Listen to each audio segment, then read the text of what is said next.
मैंने अपनी classes Teachmint पे शिफ्ट करी क्योंकि अपने सपने थोड़े बड़े हैं। मैं 8 साल से सोच रहा था कि अपने खुद के लेक्चर्स का एक पैकेज बनाऊं और टीचमेंट के लाइव क्लास रिकॉर्डिंग फीचर्स की वजह से लगभग 1 साल में हर टॉपिक का कोर्स बनके तैयार है। अब मेरे स्टूडेंट्स पुराने या मिस लेक्चर देख सकते हैं और जिन्हें चाहिए वो बस रिकॉर्डेड लेक्चर्स के पैकेज ले सकते हैं। गुप्ता ट्यूटोरियल्स ब्रांड बन रहा है, इसीलिए तो कहते हैं कि टीचमेंट पे टीचिंग आसान है। आज ही डाउनलोड करें टीचमेंट, इंडिया का नंबर 1 टीचिंग ऐप। नमस्कार साथियों, वीडियो आपको अच्छा लगे तो चैनल को सब्सक्राइब जरूर करें, वीडियो को लाइक एवं शेयर कर दें।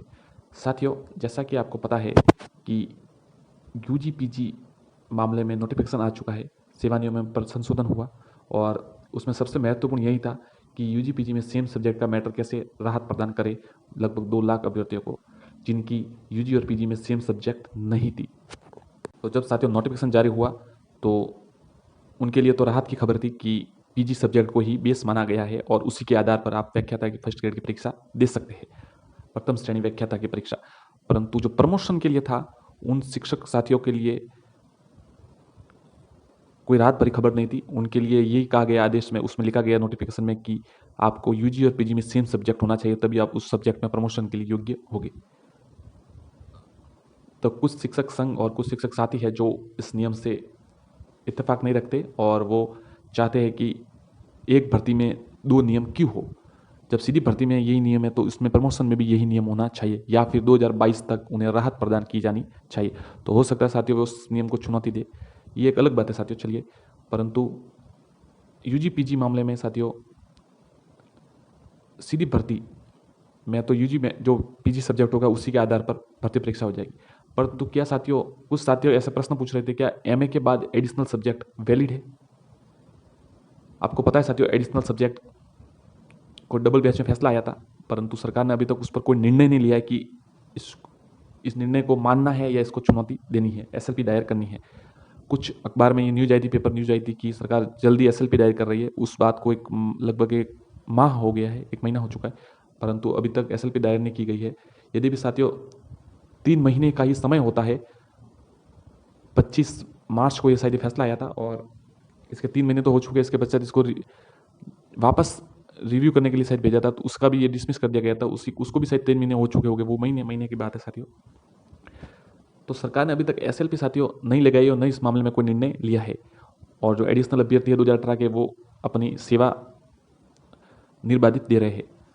तो क्या साथियों सरकार एसएलपी लगा सकती है तो साथियों सरकार या नहीं लगा सकती? तो जैसा अगर ये साथियों एक अनुमान है, पर जैसा लग रही है, जैसी संभावना है, वैसी ऐसी संभावना ज़्यादा है कि एसएलपी लगाई जाएगी। और जो साथी पूछ रहे थे कि एसएलपी लगाने में इतना समय क्यों हो रहा है, तो साथियों कोविड के कारण जो एसएलपी लगाने का समय है उसमें रियायत दी गई है और एसएलपी 3 महीने का जो समय होता है उसके बाद भी लगाई जा सकती है। इसलिए इसमें थोड़ा लेट हो रहा है, क्योंकि कोविड जैसी परिस्थितियों में निपटने के लिए अब सरकार जन की रक्षा ज़्यादा महत्वपूर्ण होती है। इसलिए साथियों हो सकता है कि एसएलपी थोड़े समय पश्चात आपको न्यूज़ मिले कि एसएलपी लगाई जाएगी।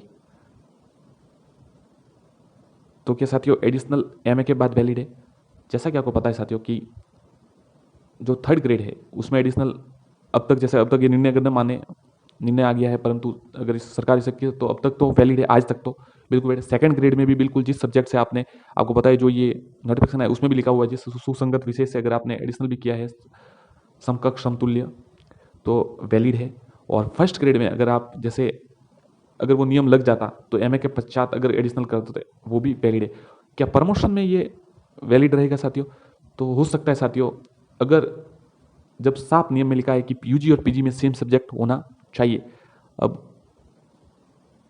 पीजी की जो यूजी की सब्जेक्ट है वो पीजी के बाद हो जाएगी। एडिशनल अगर करे अब कोई अभ्यर्थी तो वो उसके बाद हो जाएगी। क्या ये वैलिड है साथियों? ये जो एक विशेष स्थिति है, इस मामले में कोई आप कह सकते हैं कि कोई एकदम स्पष्ट निर्देश प्राप्त नहीं है। तो हो सकता है इसके लिए भी स्पष्ट निर्देश प्राप्त हो।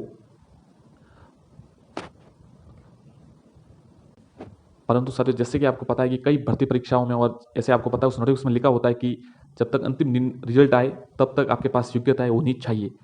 तो साथियों जो उसमें कई अभ्यर्थी है जो सेकंड ग्रेड, थर्ड ग्रेड और बीएड के बाद एडिशनल किए हुए और वो शिक्षक अभी सेवा दे रहे हैं।